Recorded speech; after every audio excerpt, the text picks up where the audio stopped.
ਧੰਨ ਵਾਹਿਗੁਰੂ ਸਾਹਿਬ ਜੀ।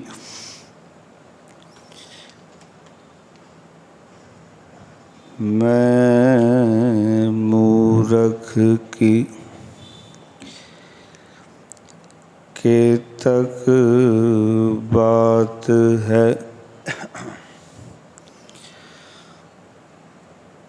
कोट पराधी तरियारे,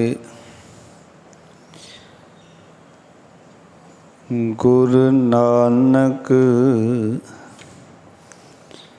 जिन सुनिया पेखिया, से फिर गर्भास न परिया रे। गुरु नानक जिन सुनिया पेखिया, से फिर गर्भास न परिया रे।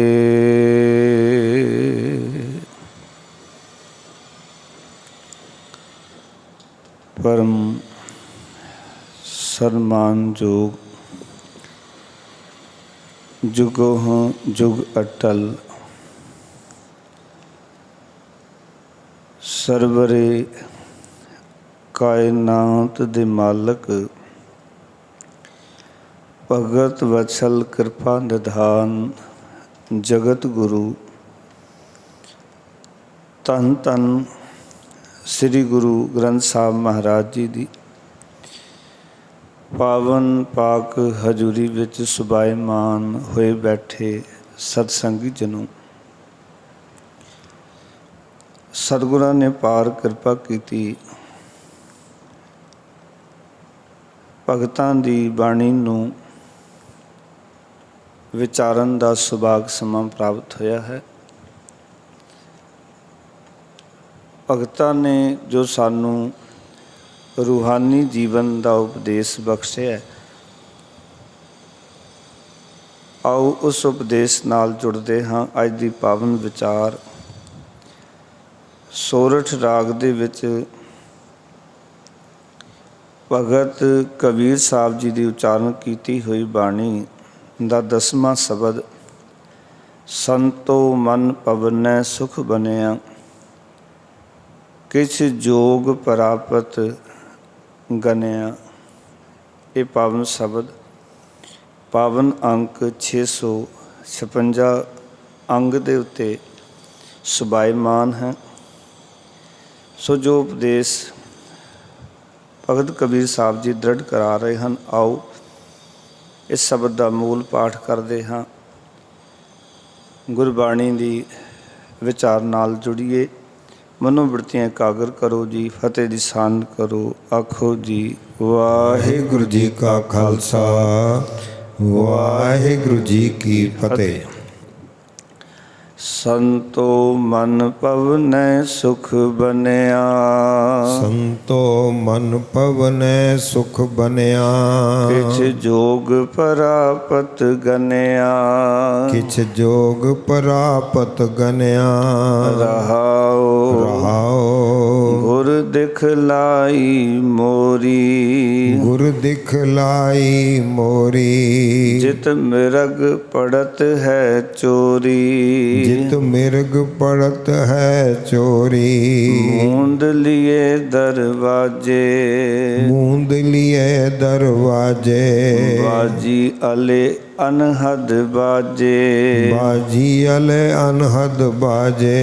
कुंभ कमल जल भरिया, कुंभ कमल जल भरिया, जल मेटिया उभा करया, जल मेटिया उभा करया। कहो कबीर जन जानिया, कहो कबीर जन जानिया, जो जानिया तो मन मानिया, जो जानिया तो मन मानिया। कहो कबीर जन जानिया, कहो कबीर जन जानिया, जो जानिया तो मन ਮਨ ਮਾਨਿਆ। ਜੋ ਜਾਣਿਆ ਤੋ ਮਨ ਮਾਨਿਆ। ਵਾਹਿਗੁਰੂ ਜੀ ਕਾ ਖਾਲਸਾ, ਵਾਹਿਗੁਰੂ ਜੀ ਕੀ ਫਤਿਹ। ਭਗਤ ਕਬੀਰ ਸਾਹਿਬ ਜੀ ਅੱਜ ਦੇ ਪਾਵਨ ਸ਼ਬਦ ਦੇ ਰਾਹੀਂ ਇਸ ਮਨੁੱਖੀ ਮਨ ਨੂੰ ਸੰਬੋਧਨ ਕਰਦਿਆਂ ਸਾਨੂੰ ਇਹ ਵਿਚਾਰ ਦ੍ਰਿੜ ਕਰਾ ਰਹੇ ਹਨ ਕਿ ਇਹ ਮਨ ਹੈ, ਇਹ ਹਵਾ ਵਰਗਾ ਹੈ, ਭਾਵ ਕਿ ਚੰਚਲ ਹੈ। ਗੁਰਬਾਣੀ ਨੇ ਸਾਨੂੰ ਬਾਰ-ਬਾਰ ਇਸ ਗੱਲ ਦੇ ਉੱਤੇ ਵਿਚਾਰ ਬਖਸ਼ੇ ਔਰ ਤਕਰੀਬਨ ਬਾਣੀ ਜਿਹੜੀ ਹੈ ਉਹ ਮਨ ਨੂੰ ਸੰਬੋਧਨ ਰੂਪ ਵਿੱਚ ਹੈ। ਮਨ ਦੀ ਚਾਲ, ਮਨ ਦਾ ਵਰਤਾਓ, ਮਨ ਦੀ ਦਸ਼ਾ ਸਤਿਗੁਰਾਂ ਦੀ ਬਾਣੀ ਸਾਨੂੰ ਦੱਸਦੀ ਵੀ ਸਾਡੇ ਮਨ ਦੀ ਦਸ਼ਾ ਕੀ ਹੈ, ਮਨ ਕਿਸ ਪਾਸੇ ਜਾ ਰਿਹਾ ਹੈ, ਮਨ ਕੀ ਕਰ ਰਿਹਾ ਹੈ, ਮਨ ਨੂੰ ਕਿਵੇਂ ਕਾਬੂ ਕਰਨਾ ਹੈ, ਮਨ ਨੂੰ ਰੱਬ ਦਾ ਰੂਪ ਕਿਵੇਂ ਬਣਾਉਣਾ ਹੈ। ਸਾਰੀ ਜਿਹੜੀ ਵਿਚਾਰ ਹੈ ਗੁਰਬਾਣੀ ਦੀ ਇਸ ਦੇ ਇਰਦ ਗਿਰਦ ਹੀ ਘੁੰਮਦੀ ਹੈ, ਕਿਉਂਕਿ ਜਿਹੜੀ ਅੰਦਰ ਦੀ ਗੱਲ ਹੈ ਉਹ ਮਨ ਆਸ਼ਰਿਤ ਹੈ। ਜਿਹੜਾ ਰੂਹਾਨੀ ਜੀਵਨ ਹੈ, ਜੇ ਮਨ ਉਸਦੇ ਵਿੱਚ ਸ਼ਾਮਿਲ ਨਾ ਹੋਇਆ ਤਾਂ ਇਹ ਗੱਲ ਜੀਵਨ 'ਚ ਯਾਦ ਰੱਖਣਾ, ਇਹ ਰੂਹਾਨੀਅਤ ਸਾਡੇ ਹਿਰਦੇ ਦੇ ਵਿੱਚ ਲਿਖੀ ਨਹੀਂ ਜਾਣੀ, ਕਿਉਂਕਿ ਸਾਡੇ ਹਿਰਦੇ ਵਿੱਚ ਉਹੀ ਚੀਜ਼ ਲਿਖੀ ਜਾਂਦੀ ਹੈ ਜਿਹਦੇ ਵਿੱਚ ਮਨ ਸ਼ਾਮਿਲ ਹੁੰਦਾ ਹੈ। ਜੇ ਚੋਰੀ ਵਿੱਚ ਮਨ ਸ਼ਾਮਿਲ ਹੈ ਤਾਂ ਚੋਰੀ ਲਿਖੀ ਜਾਏਗੀ, ਠੱਗੀ ਵਿੱਚ ਮਨ ਸ਼ਾਮਿਲ ਹੈ, ਠੱਗੀ ਲਿਖੀ ਜਾਏਗੀ। ਜੇ ਨਾਮ ਦੇ ਵਿੱਚ ਮਨ ਸ਼ਾਮਿਲ ਨਹੀਂ ਹੈ ਤਾਂ ਨਾਮ ਨਹੀਂ ਲਿਖਿਆ ਜਾਏਗਾ। ਇਹ ਗੱਲ ਭਗਤ ਕਬੀਰ ਸਾਹਿਬ ਸਾਨੂੰ ਸਮਝਾਉਣਾ ਚਾਹੁੰਦੇ ਆ। ਬੜੇ ਪਿਆਰ ਨਾਲ ਸਾਨੂੰ ਅੱਜ ਦੇ ਸ਼ਬਦ ਰਾਹੀਂ ਇਹ ਸਮਝਾਉਣ ਦਾ ਯਤਨ ਕੀਤਾ ਹੈ। ਆਖਣ ਲੱਗੇ ਸੰਤੋ ਮਨ ਭਵਨੈ ਸੁਖ ਬਣਿਆ। ਸੰਤੋ ਦਾ ਅਰਥ ਹੈ ਹੇ ਸੰਤ ਜਨੋ, ਹੇ ਗੁਰਮੁਖੋ, ਕਹਿੰਦੇ ਮੇਰੇ ਪੂਰਨ ਵਰਗੇ ਚੰਚਲ ਮਨ ਨੂੰ ਹੁਣ ਸੁਖ ਮਿਲ ਗਿਆ, ਸੁਖ ਬਣਿਆ, ਸੁਖ ਪ੍ਰਾਪਤ ਹੋ ਗਿਆ। ਇਹ ਹਵਾ ਦੀ ਤਰ੍ਹਾਂ ਚੰਚਲ ਹੈ, ਬੜੀਆਂ ਚਤਰਾਈਆਂ ਕਰਦਾ ਹੈ। ਤਾਂ ਹੀ ਸਾਧੂ ਕਹਿੰਦੇ ਇਹ ਮਨ ਚੰਚਲਾ, ਹੇ ਚੰਚਲ ਮਨ, ਚਤਰਾਈ ਕਿਨੈ ਨਾ ਪਾਇਆ, ਚਤਰਾਈ ਨਾ ਪਾਇਆ ਕਿਨੈ ਤੂੰ ਸੁਣ ਮਨ ਮੇਰਿਆ। ਹੇ ਮਨਾ, ਚਤਰਾਈਆਂ ਨਾਲ ਰੱਬ ਨਹੀਂ ਮਿਲਦਾ। ਇਹ ਮਨ ਚੰਚਲ ਹੈ, ਹਵਾ ਵਰਗਾ ਹੈ, ਇਹ ਟਿਕਦਾ ਨਹੀਂ ਹੈ। ਜਿਵੇਂ ਹਵਾ ਕਈ ਵਾਰੀ ਚਲਦੀ ਨਜ਼ਰ ਨਹੀਂ ਆਉਂਦੀ ਪਰ ਹਵਾ ਹੁੰਦੀ ਹੈ, ਇਸ ਤਰ੍ਹਾਂ ਹੀ ਮਨ ਦੇ ਵਿੱਚ ਫੁਰਨਿਆਂ ਦੇ ਵੇਗ ਹੁੰਦੇ ਨੇ, ਭਾਵੇਂ ਕਈ ਵਾਰ ਦਿਖਾਈ ਨਾ ਦੇਣ, ਕਈ ਵਾਰ ਤਾਂ ਨਜ਼ਰ ਆਉਂਦੇ, ਕਈ ਵਾਰੀ ਨਹੀਂ ਵੀ ਦਿਖਾਈ ਦਿੰਦੇ। ਭਗਤ ਜੀ ਕਹਿੰਦੇ ਨੇ ਹੇ ਸੰਤ ਜਨੋ, ਹੇ ਰੱਬ ਦੇ ਪਿਆਰਿਓ, ਕਹਿੰਦੇ ਹੁਣ ਇਹ ਮੇਰਾ ਪੂਰਨ ਵਰਗਾ ਚੰਚਲ ਮਨ ਨੂੰ ਹੁਣ ਸੁਖ ਦੀ ਪ੍ਰਾਪਤੀ ਹੋ ਗਈ। ਇਹ ਗੱਲ ਯਾਦ ਰੱਖਣਾ, ਤਨ ਸਹੂਲਤਾਂ ਪ੍ਰਾਪਤ ਹੋਣ ਤੋਂ ਸੁਖ ਮਹਿਸੂਸ ਕਰਦਾ ਹੈ, ਪਰ ਮਨ ਜਿਹੜਾ ਹੈ ਉਹ ਸਹੂਲਤਾਂ ਮੰਨਣ ਤੋਂ ਵੀ ਇਹ ਸੁਖੀ ਨਹੀਂ ਹੁੰਦਾ। ਹਾਂ, ਤਨ ਨੂੰ ਸਹੂਲਤਾਂ ਮਿਲ ਜਾਣ ਤੇ ਤਨ ਕਹਿੰਦਾ ਬਸ ਸਕੂਨ ਮਿਲ ਗਿਆ। ਪਿਆਸ ਲੱਗੀ ਹੋਵੇ ਪਾਣੀ ਮਿਲ ਜਾਏ ਤਨ ਕਹਿੰਦਾ ਠੀਕ ਹੈ, ਭੁੱਖ ਲੱਗੀ ਹੋਵੇ ਰੋਟੀ ਮਿਲ ਜਾਏ ਤਨ ਕਹਿੰਦਾ ਠੀਕ ਹੈ, ਗਰਮੀ ਹੋਵੇ ਏਸੀ ਮਿਲ ਜਾਏ ਤਨ ਕਹਿੰਦਾ ਠੀਕ ਹੈ। ਪਰ ਏਸੀ ਵਿੱਚ ਬੈਠਣ ਦੇ ਨਾਲ ਮਨ ਠੀਕ ਨਹੀਂ ਹੁੰਦਾ, ਮਨ ਸੁਖੀ ਨਹੀਂ ਹੁੰਦਾ,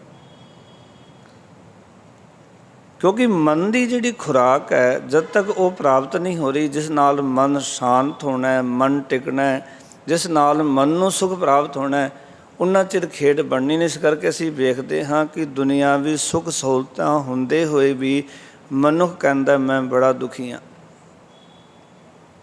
ਆਮ ਬੰਦੇ ਦੀ ਹੁੰਦੀ ਹੈ ਵੀ ਮੈਨੂੰ ਸੁੱਖ ਸਹੂਲਤਾਂ ਮਿਲ ਜਾਣ ਮੈਂ ਸੁਖੀ ਹੋ ਜਾਵਾਂਗਾ, ਪਰ ਜਦੋਂ ਬੰਦਾ ਦੁਨਿਆਵੀ ਧਨ ਦੌਲਤ ਪ੍ਰਾਪਤ ਕਰ ਲੈਂਦਾ ਹੈ ਤਾਂ ਉਸ ਵੇਲੇ ਵੀ ਜਦੋਂ ਕਹਿੰਦਾ ਜੀ ਬੜਾ ਦੁਖੀ ਹਾਂ, ਫਿਰ ਬੰਦਾ ਸੋਚਣ ਤੋਂ ਮਜਬੂਰ ਹੋ ਜਾਂਦਾ ਹੈ ਵੀ ਸਾਰਾ ਕੁਝ ਇਸ ਦੇ ਕੋਲ ਹੈ, ਫਿਰ ਦੁਖੀ ਕਿਉਂ ਹੈ?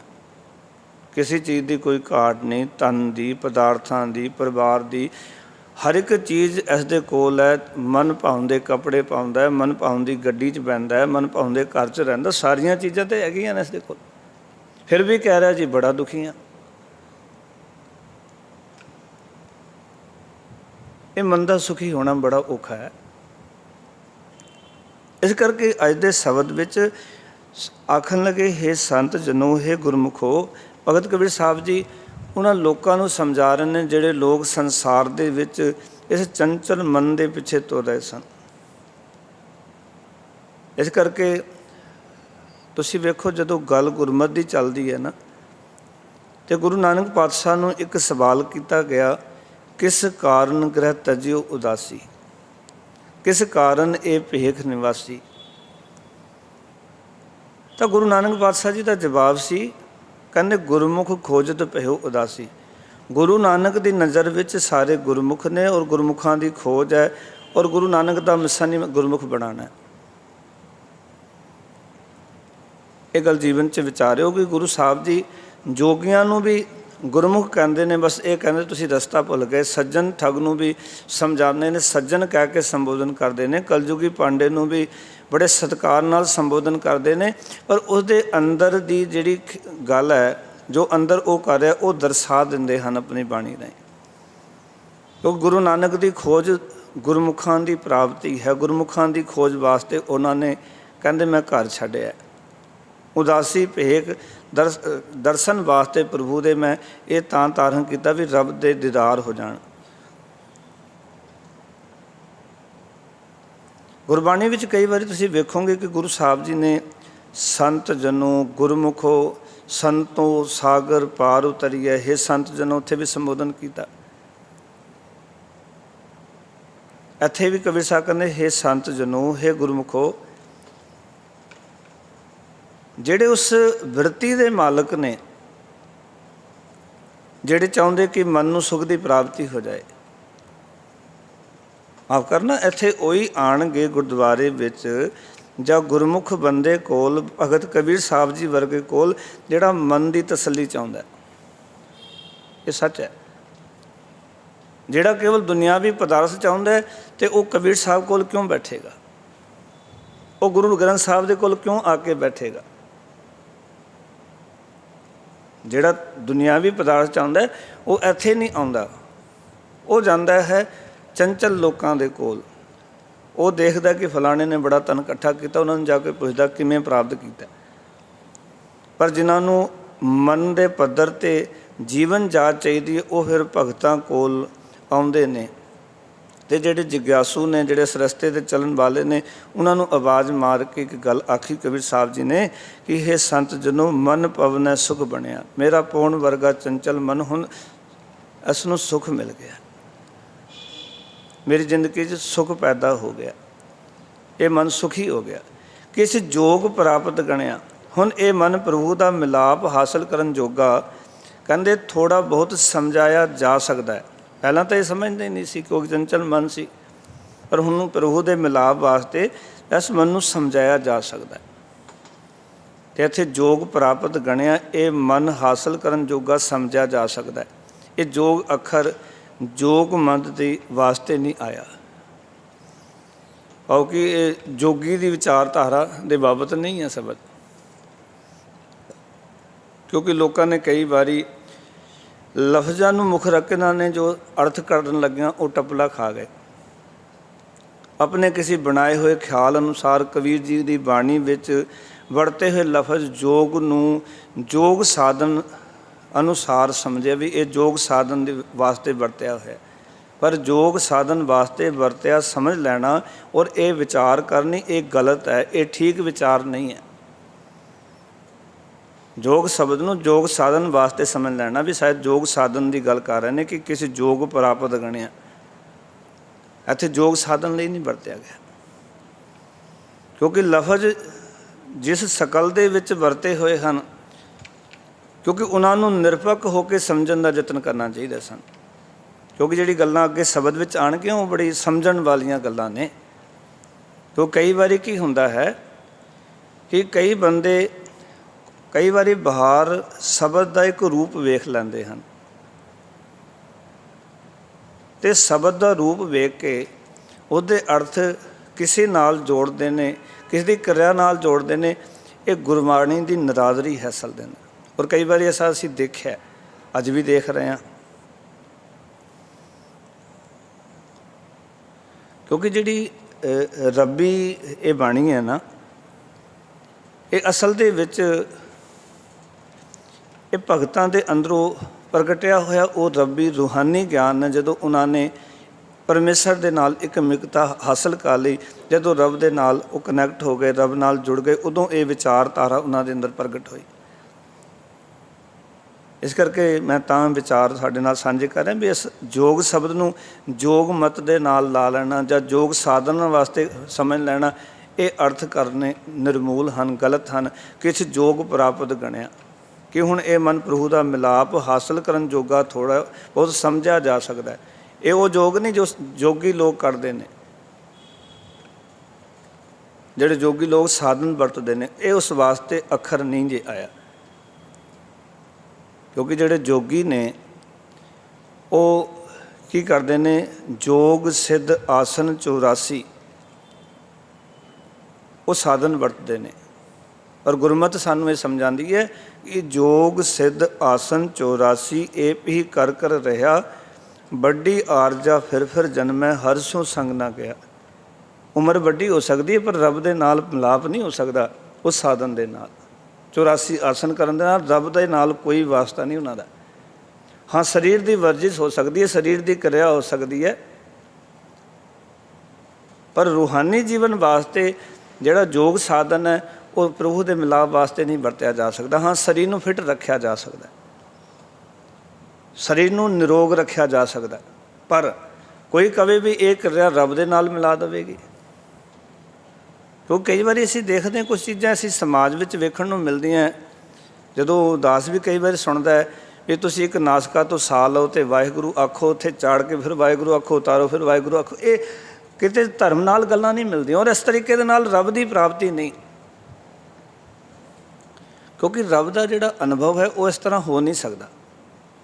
ਔਰ ਇਸ ਤਰ੍ਹਾਂ ਗਿਣਤੀ ਮਿਣਤੀ ਨਾਲ ਉਚਾਰਿਆ ਹੋਇਆ ਨਾਮ, ਇਸ ਢੰਗ ਦੇ ਨਾਲ ਅਨਲੋਮ ਵਿਲੋਮ ਕਰਦੇ ਹੋਏ ਉਚਾਰਿਆ ਹੋਇਆ ਨਾਮ, ਇਹਦੇ ਨਾਲ ਰੱਬ ਦੀ ਨੇੜਤਾ ਹਾਸਲ ਨਹੀਂ ਹੋ ਸਕਦੀ।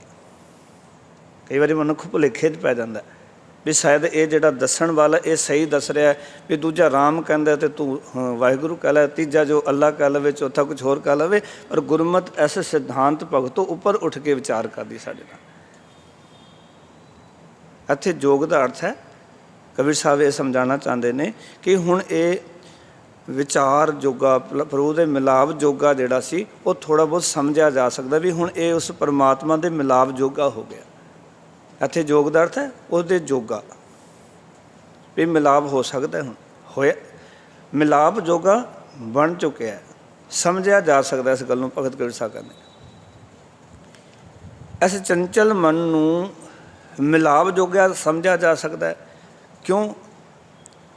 ਐਸੀ ਕਿਹੜੀ ਗੱਲ ਹੋ ਗਈ ਕਿ ਹੁਣ ਇਸ ਚੰਚਲ ਮਨ ਨੂੰ ਅਸੀਂ ਮਿਲਾਪ ਜੋਗਾ ਸਮਝ ਲਈਏ? ਇਸ ਦੇ ਵਿੱਚ ਕਿਹੜੀ ਤਬਦੀਲੀ ਹੋਈ? ਦੇਖੋ ਨਾ, ਤਰੀਕਾ ਮਿਲਾਪ ਦਾ ਕੀ ਹੈ? ਤਰੀਕਾ ਹੈ ਆਪਣੀ ਦਿਸ਼ਾ ਚੇਂਜ ਕਰਨੀ। ਮੰਨ ਲਓ ਕਿ ਆਪਾਂ ਨਦੀ ਦੇ ਦੋ ਕਿਨਾਰੇ ਨੇ, ਪਰਲੇ ਕਿਨਾਰੇ 'ਤੇ ਜਾਣਾ ਅਤੇ ਆਪਾਂ ਉਰਾਲੇ ਕਿਨਾਰੇ 'ਤੇ ਹਾਂ ਔਰ ਆਪਣੀ ਦਿਸ਼ਾ ਵੀ ਉਸ ਕਿਨਾਰੇ ਵੱਲ ਅਸੀਂ ਚਾਪੂ ਮਾਰ ਰਹੇ ਹਾਂ ਅਤੇ ਅਸੀਂ ਉਸ ਦੂਜੇ ਕਿਨਾਰੇ 'ਤੇ ਨਹੀਂ ਜਾਵਾਂਗੇ। ਉਸ ਵਾਸਤੇ ਸਾਨੂੰ ਆਪਣੀ ਦਿਸ਼ਾ ਚੇਂਜ ਕਰਨੀ ਪਏਗੀ। ਕਿ ਵਿਦਵਾਨ ਨੇ ਬੜਾ ਸੋਹਣਾ ਲਿਖਿਆ, ਕਹਿੰਦੇ ਸੋਚ ਬਦਲੋ ਸਿਤਾਰੇ ਬਦਲ ਜਾਣਗੇ, ਨਜ਼ਰ ਬਦਲੋ ਨਜ਼ਾਰੇ ਬਦਲ ਜਾਣਗੇ, ਕਿਸ਼ਤੀ ਕੋ ਬਦਲਨੇ ਕੀ ਜ਼ਰੂਰਤ ਨਹੀਂ, ਦਿਸ਼ਾ ਬਦਲੋ ਕਿਨਾਰੇ ਬਦਲ ਜਾਣਗੇ। ਸਾਨੂੰ ਦਿਸ਼ਾ ਬਦਲਣ ਦੀ ਲੋੜ ਹੈ। ਜਦੋਂ ਆਪਾਂ ਦਿਸ਼ਾ ਬਦਲ ਲਵਾਂਗੇ, ਆਪਣੀ ਵਿਚਾਰ ਰੱਬੀ ਵਿਚਾਰ ਬਣਾ ਲਵਾਂਗੇ, ਤਾਂ ਸੱਚ ਜਾਣਨਾ ਸਾਡੀ ਦਸ਼ਾ ਵੀ ਚੇਂਜ ਹੋ ਜਾਵੇਗੀ। ਕਿਉਂਕਿ ਦਿਸ਼ਾ ਦੇ ਨਾਲ ਹੀ ਦਸ਼ਾ ਜਿਹੜੀ ਉਹ ਸਮਝੀ ਜਾ ਸਕਦੀ ਹੈ। ਜਦੋਂ ਦਿਸ਼ਾ ਸਹੀ ਹੋਵੇ ਤਾਂ ਦਸ਼ਾ ਵੀ ਸਹੀ ਹੋ ਜਾਂਦੀ, ਜਦੋਂ ਦਿਸ਼ਾ ਹੀ ਗਲਤ ਹੋਵੇ ਤਾਂ ਦਸ਼ਾ ਵੀ ਗਲਤ ਹੋ ਜਾਂਦੀ। ਇਹ ਦੋਨੋਂ ਚੀਜ਼ਾਂ ਇਕੱਠੀਆਂ ਚੱਲਦੀਆਂ ਜੀਵਨ 'ਚ। ਦਿਸ਼ਾ ਅਤੇ ਦਸ਼ਾ ਇਹ ਬੜੇ ਨੇੜੇਲੇ ਅੱਖਰ ਨੇ ਦੋਵੇਂ। ਪਰ ਜਦੋਂ ਰੂਹਾਨੀ ਵਿਚਾਰ ਨੂੰ ਸਮਝਾਂਗੇ ਫਿਰ ਸਾਨੂੰ ਸਮਝ ਆਏਗੀ ਕਿ ਆਪਣੀ ਸੋਚ ਨੂੰ, ਆਪਣੀ ਥਿੰਕਿੰਗ ਨੂੰ ਚੇਂਜ ਕਰਨ ਦੀ ਲੋੜ ਹੈ, ਗੁਰੂ ਵਾਲੀ ਵਿਚਾਰ ਗ੍ਰਹਿਣ ਕਰਨ ਦੀ ਲੋੜ ਹੈ। ਆਪਣੇ ਨਜ਼ਰੀਏ ਨੂੰ ਚੇਂਜ ਕਰਨਾ। ਆਪਾਂ ਸਮਾਜ 'ਚ ਰਹਿੰਦੇ ਹਾਂ, ਅਸੀਂ ਨਜ਼ਰੀਆ ਕਈ ਵਾਰੀ ਇਸ ਤਰ੍ਹਾਂ ਦਾ ਬਣਾ ਲੈਂਦੇ ਹਾਂ ਜਿਹੜਾ ਸਾਡਾ ਨਜ਼ਰੀਆ ਗੁਰਮਤਿ ਅਨੁਸਾਰ ਨਹੀਂ ਹੁੰਦਾ, ਕਿਉਂਕਿ ਗੁਰਮਤਿ ਵਾਲਾ ਨਜ਼ਰੀਆ ਸਿੱਖ ਨੇ ਗ੍ਰਹਿਣ ਕਰਨਾ ਹੈ। ਫਿਰ ਕਬੀਰ ਸਾਹਿਬ ਕਹਿਣ ਲੱਗੇ, ਗੁਰ ਦਿਖਲਾਈ ਮੋਰੀ ਜਿਤ ਮਿਰਗ ਪੜਤ ਹੈ ਚੋਰੀ। ਆਖਣ ਲੱਗੇ ਸਤਿਗੁਰ ਨੇ ਮੈਨੂੰ ਮੇਰੀ ਉਹ ਕਮਜ਼ੋਰੀ ਵਿਖਾ ਦਿੱਤੀ। ਗੁਰ ਦਿਖਲਾਈ ਮੋਰੀ, ਮੋਰੀ ਦਾ ਅਰਥ ਹੈ ਮੇਰੇ ਅੰਦਰ ਦੀ ਜਿਹੜੀ ਉਹ ਕਮਜ਼ੋਰੀ ਸੀ। ਗੁਰੂ ਨੇ ਮੇਰੀ ਉਹ ਕਮਜ਼ੋਰੀ, ਮੇਰੀ ਉਹ ਕਮੀ ਉਹ ਮੈਨੂੰ ਵਿਖਾਲ ਦਿੱਤੀ, ਮੈਨੂੰ ਦਰਸਾ ਦਿੱਤੀ ਵੀ ਤੇਰੇ ਜੀਵਨ 'ਚ ਇਹ ਕਮੀ ਹੈ, ਤੇਰੇ ਜੀਵਨ 'ਚ ਇਹ ਘਾਟ ਹੈ। ਇਹ ਗੁਰੂ ਹੀ ਸਾਨੂੰ ਦੱਸ ਸਕਦਾ ਹੈ, ਕਿਉਂਕਿ ਗੁਰੂ ਹੀ ਸੱਚ ਕਹਿ ਸਕਦਾ ਹੈ। ਬਾਕੀ ਸੰਸਾਰ ਦੇ ਲੋਕ ਸੱਚ ਨਹੀਂ ਕਹਿ ਸਕਦੇ, ਕਿਉਂਕਿ ਉਹ ਤਾਂ ਮੌਕਾ ਪ੍ਰਸਤ ਹੁੰਦੇ ਨੇ। ਮਾਫ ਕਰਨਾ, ਉਹਨਾਂ ਨੇ ਤਾਂ ਮੌਕਾ ਪ੍ਰਸਤ ਇਸ ਕਰਕੇ ਮੈਂ ਕਹਿ ਰਿਹਾ, ਕਿਉਂਕਿ ਜੇ ਕਿਸੇ ਨੇ ਸੇਵਾ ਕਰ ਦਿੱਤੀ ਤਾਂ ਉਹ ਕਹਿਣਗੇ ਵੀ ਇਹ ਪਰਿਵਾਰ ਤਾਂ ਬੜਾ ਗੁਰਮੁਖ ਹੈ, ਏਅਰਪੋਰਟ ਤੋਂ ਗੱਡੀ ਤੋਂ ਲੈ ਕੇ ਆਇਆ ਜੀ, ਘਰ ਵਿੱਚ ਰੱਖਿਆ, ਇਹ ਤਾਂ ਬੜੇ ਨਿਤਨੇਮੀ ਪਰਿਵਾਰ ਹੈ। ਬੰਦਾ ਧੋਖਾ ਦੇ ਸਕਦਾ, ਬੰਦੇ ਨੂੰ ਝੂਠੀ ਉਪਮਾ ਕਰ ਸਕਦਾ ਹੈ। ਮਨੁੱਖ ਦੀ ਕਮੀ ਕਈ ਵਾਰੀ ਬੰਦਾ ਜਾਣਦੇ ਹੋਏ ਵੀ ਨਹੀਂ ਦੱਸਦਾ ਵੀ ਕਿਤੇ ਨਾਰਾਜ਼ ਹੀ ਨਾ ਹੋ ਜਾਏ ਖਬਰ। ਪਰ ਗੁਰੂ ਗ੍ਰੰਥ ਸਾਹਿਬ ਜੀ ਜਿਹੜੇ ਨੇ ਨਾ, ਜੋ ਸਾਡੇ ਜੀਵਨ 'ਚ ਕਮੀ ਹੈ ਉਹ ਦੱਸਦੇ ਨੇ, ਤੇਰੇ ਜੀਵਨ 'ਚ ਇਹ ਘਾਟ ਹੈ। ਗੁਰੂ ਗ੍ਰੰਥ ਸਾਹਿਬ ਜੀ ਕਦੀ ਸਮਝੌਤਾ ਨਹੀਂ ਜੇ ਕਰਦੇ। ਸਾਰਾ ਸੰਸਾਰ ਸਮਝੌਤਾ ਕਰ ਸਕਦਾ ਹੈ, ਪਰ ਅਸੀਂ ਜੋ ਹਾਂ ਨਾ, ਗੁਰੂ ਨੇ ਉਹੀ ਸਾਨੂੰ ਦੱਸਣਾ ਹੈ। ਜੇ ਮੈਂ ਚੋਰ ਹਾਂ ਤਾਂ ਗੁਰੂ ਨੇ ਮੈਨੂੰ ਚੋਰ ਕਹਿਣਾ, ਜੇ ਮੈਂ ਠੱਗ ਹਾਂ ਗੁਰੂ ਨੇ ਮੈਨੂੰ ਠੱਗ ਕਹਿਣਾ।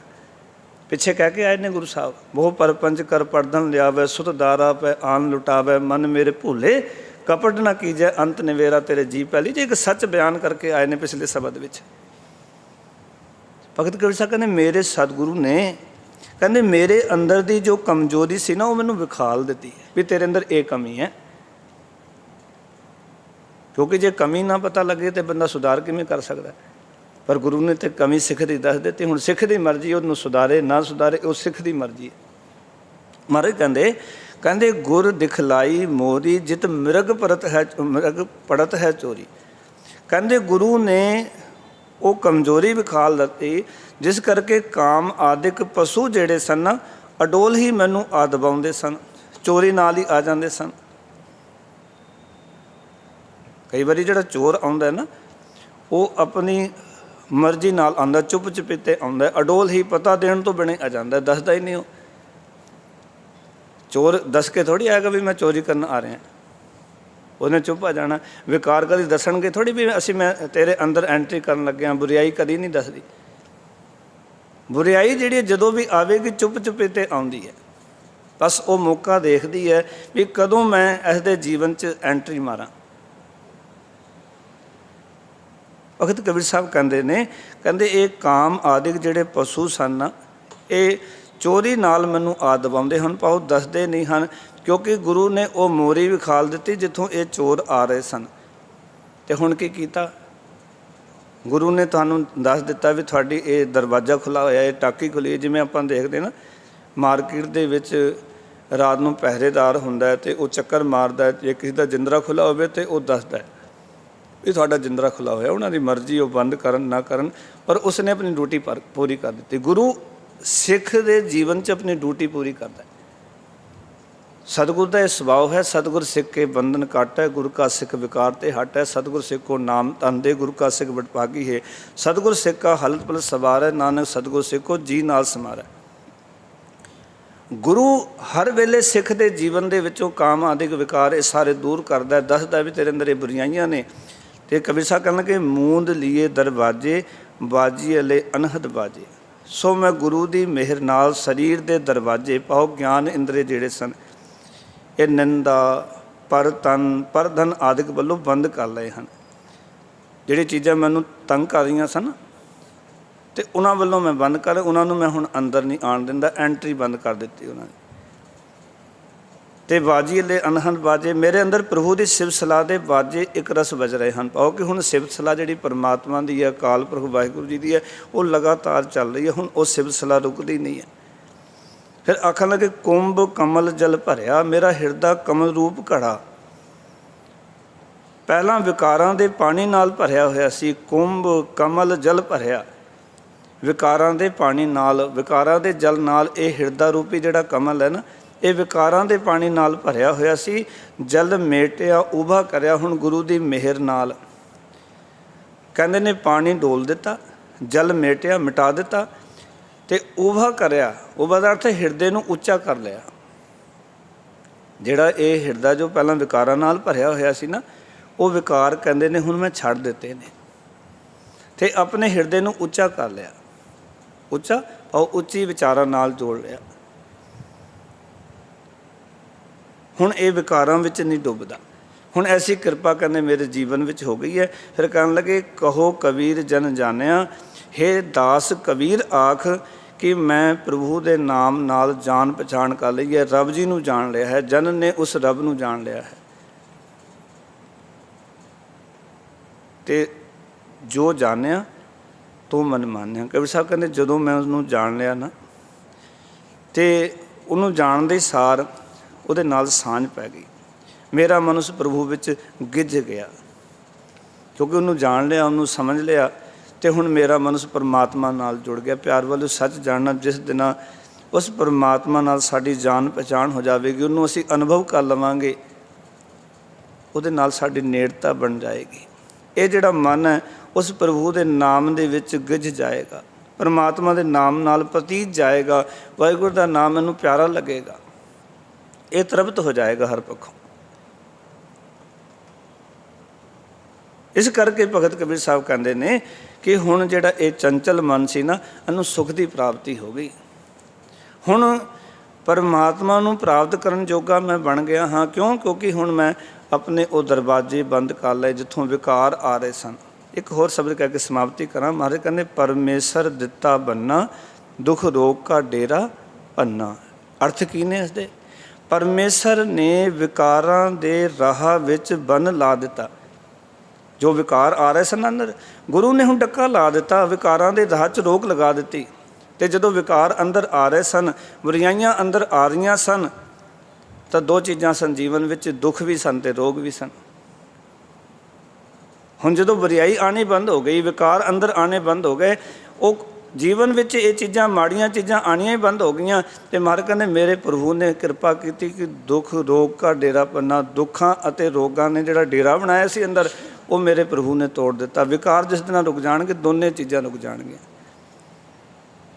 ਇਸ ਕਰਕੇ ਗੁਰਬਾਣੀ ਨੇ ਸਾਨੂੰ ਤਾਂ ਕਰਕੇ ਸੁਚੇਤ ਕੀਤਾ ਹੈ ਕਿ ਆਪਣੇ ਵਿਕਾਰਾਂ ਨੂੰ ਵੀ ਰੋਕ, ਆਪਣੇ ਦੋ ਚੀਜ਼ਾਂ ਨੂੰ ਖਾਸ ਖਿਆਲ ਸਿੱਖ ਨੇ ਕਰਨਾ ਹੈ। ਇੱਕ ਖੁਰਾਕ, ਇੱਕ ਵਿਚਾਰ।